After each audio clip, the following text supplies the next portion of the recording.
She's gone from being a vilified royal mistress to the woman who will now shape the future of the monarchy. Camilla Parker Bowles has come a long way in the eyes of her nation and the world. It's the most controversial Princess Diana story ever. Her family desperately tried to stop. In a moment, you'll see why. The Queen Consort, Camilla, has always found herself in the news for terrible reasons. From being referred to as the third person in the royal marriage of Prince Charles and Diana to being touted as the reason why the marriage never worked, Camilla has had her fair share of media hate. Do you think Mrs. Parker Bowles was a factor in the breakdown of your marriage? Well, there were 3 of us in this marriage, so it was a bit crowded. Perhaps that is why she finally snapped. Did she snap under the pressure of the scrutiny she received? And what did she do? Join us as we uncover the truth behind the serious allegations made against Queen Camilla. Guilty. As charged? Queen Consort, Camilla has always been on the receiving end of public scrutiny, ever since her involvement with the then Prince of Wales, Prince Charles, which led to the eventual breakdown of his marriage with Princess Diana. The public turned their backs on Camilla. Ever since then, she has been vilified and abused. When the late Princess Diana was still a working royal, she was beloved by the public. She would later on be known as the People's Princess. Diana garnered a huge amount of love and support from many around the world, all of whom quickly jumped to her defense when her husband, King Charles III, then Prince Charles, had an affair with Queen Camilla throughout the course of their marriage. While Charles's infidelity had an effect on Diana, she wasn't afraid to stand up for herself or confront the woman behind it all, Camilla. Camilla's sister, Annabel Elliot, was hosting a party to which an invitation was sent to Diana as a courtesy. No one expected the Princess of Wales to show up, but Diana was unpredictable, so she did show up. Of course, at a party hosted by Camilla's sister, Diana did not have any particular friendships at that party. However, the princess' presence at the party set the tone for a chilling evening.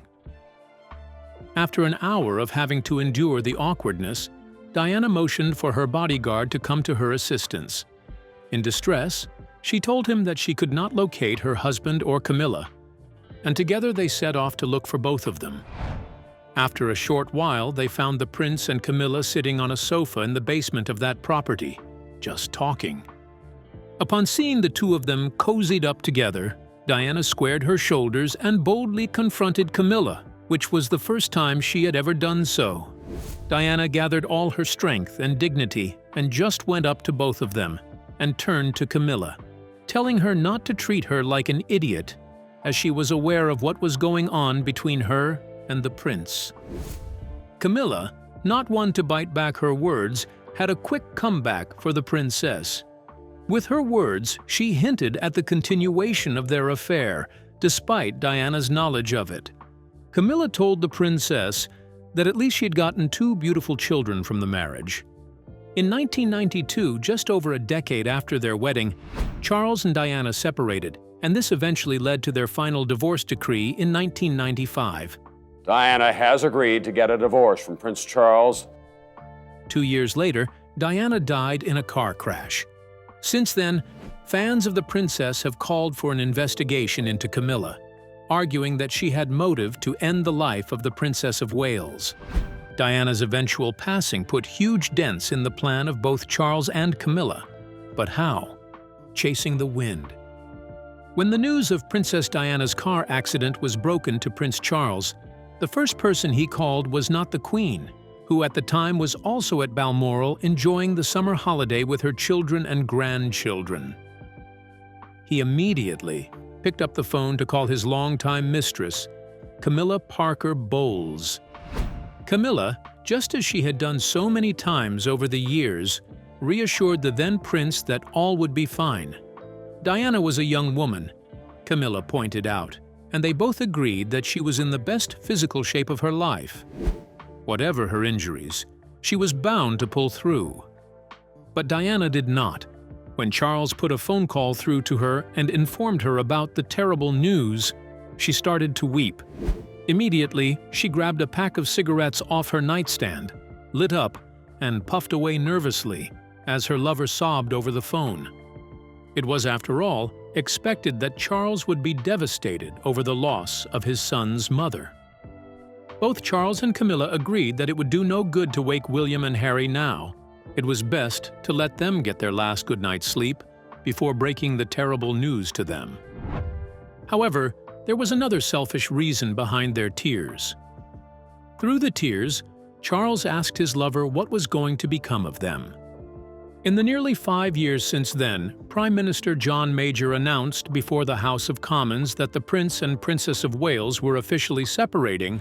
The public had finally started showing signs of finally warming to the long-despised Camilla. Just a few weeks earlier, in the wake of a highly publicized 50th birthday party Charles threw for Camilla, surveys showed that 68% of Britons thought it was time for the couple to marry. With Diana and her new Egyptian-born boyfriend grabbing almost every headline that summer, the Prince and Camilla were more confident than ever that the tide was about to turn in Camilla's favor.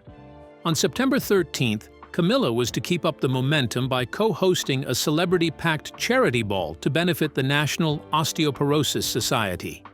Camilla has been an advocate of the Royal Osteoporosis Society. This event was to be their debut as a couple at a major public event. The ball was immediately cancelled on news of Diana's death, as were the couple's plans to vacation at Balmoral in late September. In a single stroke, the chances of their getting married went up in smoke. According to the Daily Mail, if Charles ever intended at some future time to marry the woman who had been his mistress for 25 years, then he and Camilla knew that such plans had to be put off to a date so far in the future. Once again, Camilla, who had finally divorced her husband, Andrew Parker Bowles, in 1995, had once again become the most hated woman in the realm. After all, it was she who had destroyed the Prince of Wales' marriage and driven the much-admired Diana to suicidal despair. Camilla had to admit to one of her neighbors that she knew the people had to blame someone, and she knew that that person, unfortunately, was going to be her. Diana had once hinted that she feared for her life. She was afraid someone was out to get her. Were her fears warranted? Was Camilla involved in the act? Unparalleled paranoia. In 1995, after her divorce, Diana dismissed her royal bodyguards. On one fateful night, she was driving alone through London behind the wheel of her green Audi convertible when she approached a traffic light. She put her foot on the brake, but nothing happened. Anxious, the Princess of Wales kept slamming the brakes as the car rolled into the intersection. Unharmed, she hastily jumped out of the car and took a cab back to Kensington Palace. There, she dashed off a note to her friends Elsa Bowker, Lucia Flecha de Lima, Simone Simmons, and Lady Annabel Goldsmith. According to her, the brakes of her car had been tampered with, and if anything were to happen to her, then it would be MI5 or MI6. Or according to some of her fans, Camilla. Just 10 months before she arrived in Paris with Dodi, Diana predicted the circumstances surrounding her own demise with a scary accuracy in writing. She wrote that she was sitting at her desk today in October, longing for someone to hug her, to encourage her to keep strong and hold her head high. That particular phase, according to her, was the most dangerous.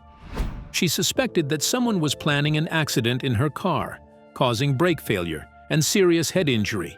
Her chilling prediction reads, "This particular phase in my life is the most dangerous.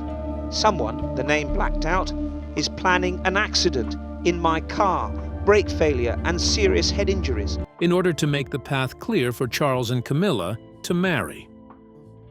In her October 1996 letter, Diana lamented what she viewed as 16 years of mistreatment at the hands of the men in grey. This sad day in Paris, Mohammed Al-Fayed knew nothing of Diana's prescient letter. Yet there was no doubt in his mind that Dodi and the princess had been targets of an assassination plot, Al-Fayed arrived at Pitié-Salpêtrière Hospital 50 minutes after 3 on the morning of August 31st and was told his son had already been taken to the morgue. 10 minutes later, Diana was pronounced dead. On Al-Fayed's orders, Diana's belongings were gathered up and shipped back to Surrey with Dodi's. Even as Al-Fayed's helicopter whisked Dodi's body off to be buried before sunset, in accordance with Islamic law, Diana, whose son would someday head the Church of England, was given the last rites by the only cleric on duty at the hospital, a Roman Catholic priest. In another odd twist, British Consul General Keith Moss would give the nod for Diana's body to be partially embalmed, preserved from the waist up. The process was done for cosmetic purposes. Given the lack of adequate air conditioning inside the hospital and the nature of the princess's injuries, French embalmer Jean Monceau told Moss that the body would soon be in no condition for viewing by the family unless action was taken. Prince Charles had, in fact, taken a keen interest in his ex-wife's appearance even before he left for Paris. At one point, he called Nurse Humber at Pitié-Salpêtrière Hospital to tell her the princess would want to look her best for the dignitaries coming to pay their respects that day. The procedure makes a full autopsy impossible, since the formaldehyde used in embalming corrupts many toxicological tests. Many have suggested that the shady dealings surrounding Diana's death and the partial embalming of her body were done to cover up a much larger plot. Diana had once referred to Camilla as the third person in her marriage. How and why was Camilla the third person in her marriage? 3 in a marriage. Prince Charles and Camilla were introduced by Lucia Santa Cruz, a mutual friend who had been one of his first love interests after they met at Cambridge University, according to reports. The duo hit it off instantly and became good friends. According to the Washington Post, Camilla even introduced herself to the future king, saying that her great-grandmother was the mistress of his great-great-grandfather, and as such, she felt that they had something in common. The pair were instantly attracted to each other, and the young prince pursued Camilla with elaborately worded love notes and late-night telephone chats. He also loved that she enjoyed life in the country with horses and hunting. The young couple had one last weekend together in December 1972. Charles then wrote to his great-uncle Louis Mountbatten, who was lovingly referred to as Uncle Dickie by the royal family, that it would be the last time he would see her, for 8 months. Months later, Camilla and Andrew were engaged. When Charles heard the news, the heartbroken Prince of Wales locked himself in his cabin for 2 days and nights and refused to emerge for meals. In August 1979, Uncle Dickie was assassinated by the Irish Republican Army. I remember only too well feeling deeply angered when my great-uncle Lord Mountbatten and other relations of mine were blown into small pieces 19 years ago. Heartbroken, Charles turned to Camilla for comfort after he learned the news. She was the only person to whom he could talk about anything. She was his best friend, his soulmate, and, after the death of his great-uncle, his lover. This second affair between Camilla and Charles lasted until Charles and Diana became engaged in 1981. Charles had hoped to slowly bring Camilla into the royal fold after his divorce was finalized with Diana. But after Diana's death in August 1997, and the outpouring of grief that followed from fans all over the world, things had to change. Camilla's wedding to Prince Charles was not her first marriage. As it happens that she was once married to someone else. How did her first marriage fizzle out? The dangers of more.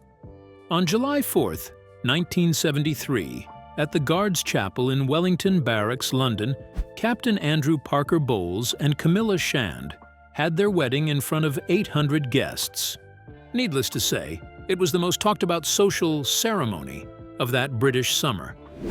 Both newlyweds had close ties to the royal family. Andrew Parker Bowles's parents were friends of the Queen Mother, and he had served as a page at the coronation of Queen Elizabeth II. She, on the other hand, was already romantically linked to the then Prince Charles at the time.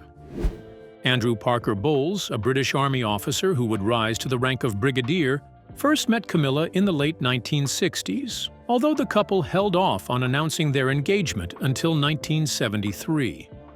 On July 4th of that year, the two were married in a Roman Catholic ceremony, followed by a reception at St. James's Palace. Among the guests were the Queen Mother, Princess Margaret, and Princess Anne.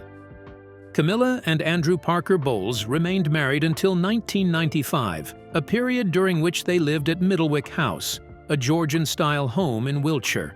Together they had 2 children, Tom Parker Bowles and Laura Lope. They also share 5 grandchildren, Lola and Freddie Parker Bowles, and Eliza Lewis and Gus Lopez. Freddie, Lewis, and Gus were among the 8 pages of honor at the coronation of King Charles III. Despite their divorce, Andrew and Camilla still maintain a friendly relationship to this day. Indeed, on May 6, 2023, the Queen's first husband was among the guests who gathered at Westminster Abbey for the coronation of King Charles III. Camilla is likely to be a bit nervous about the upcoming coronation, and that her ex-husband, Andrew Parker Bowles, will also be there. A presence that reflected his prominent place within royal circles as well as his enduring friendship with his first wife. In October 2022, a listing in the court circular revealed that Andrew had represented the then Queen Consort at the funeral of John Bowes-Lyon, the King's 3rd cousin. Andrew might have a cordial relationship with Camilla, but the same cannot be said for Princess Diana's children. What is her relationship like with her stepchildren? Sticks and stones. Queen Camilla and her stepson, Prince William, still have a lot to overcome in what royal experts have dubbed a complicated relationship. William tolerates his stepmother, who has always been a little afraid of him. Even so, the heir to the British throne has warmed up to Camilla over time, according to a Parker Bowles family friend. However, there still remain hurdles to climb for the Duke of Cornwall and Camilla, 77, given her affair with King Charles during his marriage to the late Princess Diana. William and Harry had always distrusted Camilla and felt resentment toward her because of their devotion to their mother. They never felt comfortable opening up to her in any real way. Camilla and Charles, then the prince, tied the knot in April 2005, nearly a decade after Diana's 1997 death. In tales of princes and princesses, the trope of the wicked stepmother is timeless. At best, these unwelcome new family members are depicted as cold and neglectful. At worst, they pose a treacherous threat. The latter is precisely the image Prince Harry painted of his stepmother, Camilla Parker Bowles, now the Queen Consort, in his memoir, Spare. In his book, the Duke of Sussex revealed that in 2005, he and Prince William pleaded with their father not to marry Camilla. Charles, who is now king, had been engaged in a long-standing affair with Camilla during his 15-year marriage to Princess Diana. Harry noted that despite himself and William urging their father not to, he was going ahead, so they pumped his hand and wished him well. No hard feelings, Harry wrote in Spare. They recognized that he was finally going to be with the woman he loved, the woman he'd always loved. In passages that many stepchildren will relate to, Harry reflects on difficult moments adjusting to his father's new marriage. In one story, likely from the late 90s, Harry remembers wondering if Camilla would be cruel to him like all the wicked stepmothers in storybooks, noting that William long harbored suspicions about the other woman. Harry also claims that Camilla converted his bedroom into her own personal dressing room as soon as he moved out of their former residence, Clarence House, when he was 28. Harry also alleged that Camilla had a calculated agenda to remedy her public image as the other woman, one that paved the way for her marriage and eventual Queen Consort title. Throughout her relationship with Charles before his ascension to the throne, Camilla was known for carrying out charity work and royal duties to rehabilitate her image, efforts recognized by the late Queen Elizabeth, who endorsed her daughter-in-law with a consort title on the eve of her Platinum Jubilee. But Harry believes Camilla's efforts to improve her standing with the public went further. In Spare, Harry wrote that his father and Camilla's spin doctor decided they should throw Harry right under the bus.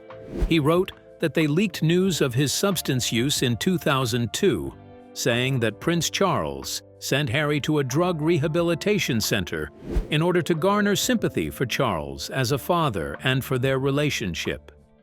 There is no love lost between the Queen Consort and Prince Harry. Prince Harry's relationship with Queen Camilla is in pieces, with reports claiming that a reconciliation between them is unlikely. Harry and Camilla's relationship has been in tatters for years now. Many believe that Harry's memoir, Spare, played a big role in creating a major rift between them.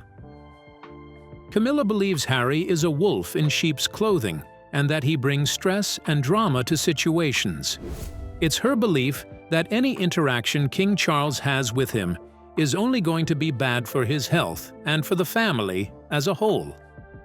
So, if Harry does get the invite back to the UK, he'd be wise to stay far away from Camilla. What do you make of Camilla's affair with Prince Charles? Also, do you think she is involved in the passing of the Princess of Wales? Share your thoughts with us in the comments section. Remember to like, share, and subscribe for more. Also, click the next video showing on your screen. You will enjoy it.